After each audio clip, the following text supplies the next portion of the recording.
Well, welcome back, and I'll start here, Prof, by telling you, you'd say it would be unfair to say the Niger Delta is not safe for the oil companies. That's not an excuse. That's an enemy of Niger Delta, anybody who says so. Okay, so they're used to being on that side. They've been there, they've been making money there for 60 years. How can they say that it's unsafe?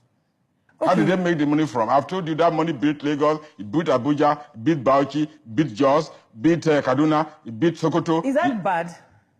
Oh. It is unjust, she may say it's not bad, that you divert, you channel the wealth of one section, underdevelop that place, impoverish that place, and transfer through your illegal or your unjust laws, and transfer that wealth systematically. Okay. So that every month, 36 states in Nigeria, only 10 of those states contribute to the Nigerian Treasury, only 10. Lagos is one of them. The other 26 are economic pariahs. They are even parasites. They don't contribute. But once a month, they all gather in Abuja and share money. That is a worse robbery than what the agitation you're talking about. But then it's a federation. A federation is not a club for robbery. A federation means the constituent parts of that federation have autonomy over their resources. Then they agree, like an old students' association, to make a percentage contribution to run a central government. That's what a federation means. The one we're running now is a unitary government, it's an empire, it's a source of provocation, and we are determined to end that exploitation. So you must be one of those who support some kind of restructuring for the country. Restructuring, I'm a major advocate of it. There's no escaping it. Restructuring means return Nigeria to 1960. We have not even moved beyond 1960. It will surprise you. 1960 said, regions, keep your wealth, but bring this amount to run government. 1963, the same thing. It is the soldiers who demolished that system. And since they demolished it, Nigeria has not enjoyed peace. But if that's going to happen, how is it going to happen when even the politicians haven't been able to sit down? It's a simple thing. We had a national conference in 2014. I was a delegate. And we worked out all the approaches in a pacific, peaceful way. You don't even need any... So what's holding it back? Those who are going to lose.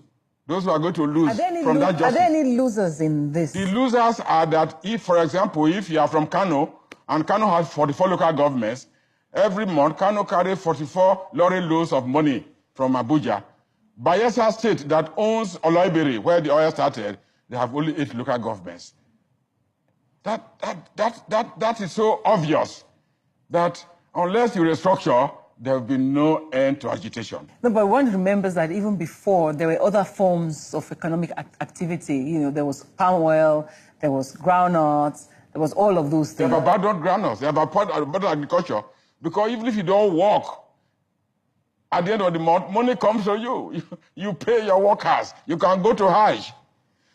That is going to end. That is the work that the Pandef is doing now. And this has nothing to do with ethnicity, or because forget about ethnicity. For example, are you saying people hate to hear the fact that, okay, the Hausas are lazy people, Igbos are thieves? It's not even Hausa, it's a ruling cabal. Forget about Hausa. They're everywhere. I don't know Hausa people in the motion here.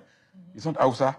What we are saying that what the Nigerian nationalists negotiated at the time of independence with the British was that we are going to have a federal government like India, like United States of America, like Canada, like Switzerland, like Ethiopia, like Australia. In those countries I've mentioned, there are 28 of them in the world, and they control 40% of the world population.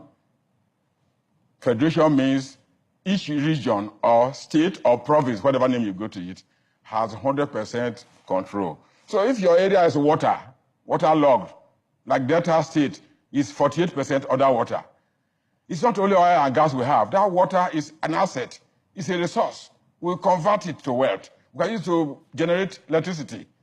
The corridor of the ocean, 200 kilometers of the ocean below the Delta State, we can locate 20 shipping yards there. Any ship coming from Europe going to Asia, we bet there. We will make money from there. Oil and gas are perishable. They are even polluters. The people who make progress in the world are not living on oil and gas. Are you leaders of the Niger Delta not also culpable? Because if you even, scale down and come to Delta, you'll find these Sokos and the Jaws and the Robos and the Undokwas all struggling for, okay, I'm marginalized, I'm not marginalized. So no, it's natural. It's natural when you throw some seedlings of corn to a brood of chicken, they will fight. So let's restore 100% ownership of resource to ourselves. We'll go and fight there. But at that time, each region or state will be struggling to put its best into the market. Lagos may not have oil. They have now. They may have other things. Ekiti State may have intellectual resources to export professors to states that need them. And the money they will earn will come back to Ekiti State. That is how the Koreans and the Japanese built their country. They were working in America and sending money home. That is how a federation operates. You exchange your points of strength. Okay, let me talk about this agitation now. You have the Masob agitation on one side. You have Boko Haram on one side. You have the NDA on one side. In fact, in recent times, I started seeing cattle rustlers or Fulani headsmen. I don't know what those ones are agitating. So the agitation all over the place. There are many agitations. There are many protests in Nigeria assuming violent form. Yes. And the reason why that violent form has become dominant is because the federal government of Nigeria has accumulated too many powers. It cannot exercise them. The federal government does not accumulate such powers. It devolves power to the constituent units. So in the National Conference in 2004, 2014, we said, police, devolve police. There will be no one Inspector General of Police.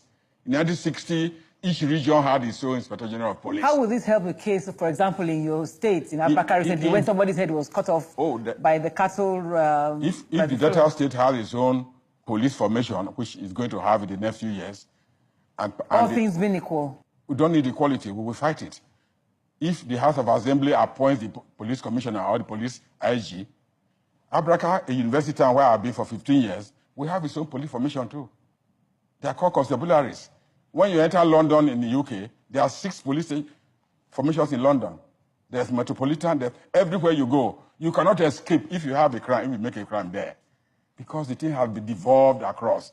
Because security is the primary duty of government. The Nigerian government, having accumulated all the powers under military regime, can no longer exercise those powers now. So it has allowed people who are angry to express that anger, and the government is incapable. They have 400,000 police in Nigeria. I go back to the example I gave to you. So if, for example, that somebody's head was cut off, it will be solved by the Abraka police. You won't wait for the IG to... You don't even need him. As it is now, the police commissioner in Delta State is from Katsina State. He doesn't know the state. Because of fear, he can't even enter the water area. That is not government. That is imperialism. And we are determined to terminate local imperialism. Let each area of Nigeria grow on its own strength. Let it develop according to the pace that it can fund. Let no area of Nigeria live like an amoeba on another part of the country and become so lazy and confident that they have some slaves in Niger Delta whose money they can. We are determined to end that colonialism. It has started. Pandef is leading it now. Pandef is having conversations. I mean, I think the vice president was in Delta and met, with Pandef as well. All the negotiations. That's a good response to our agitation. When the agitations got to the federal government on November 1, the president asked the vice president, go and see these people. What is happening? And he came. He has done very well. What Nigeria government could not do in 60 years, Professor Oshibajo did it in 16 days. What was the difference? He toured 6 oil-producing states, and he spoke with candor as a professor of jurisprudence and justice, not just as a government official. He saw the anarchy on the ground. He saw the other development, and he said, how could this be happening in the country where... So we are on the right path with him. Let me remind you, though, that, for example, the people say leadership is also culpable. Ibori, for example, ex-governor, former governor of Delta State. Yes, people say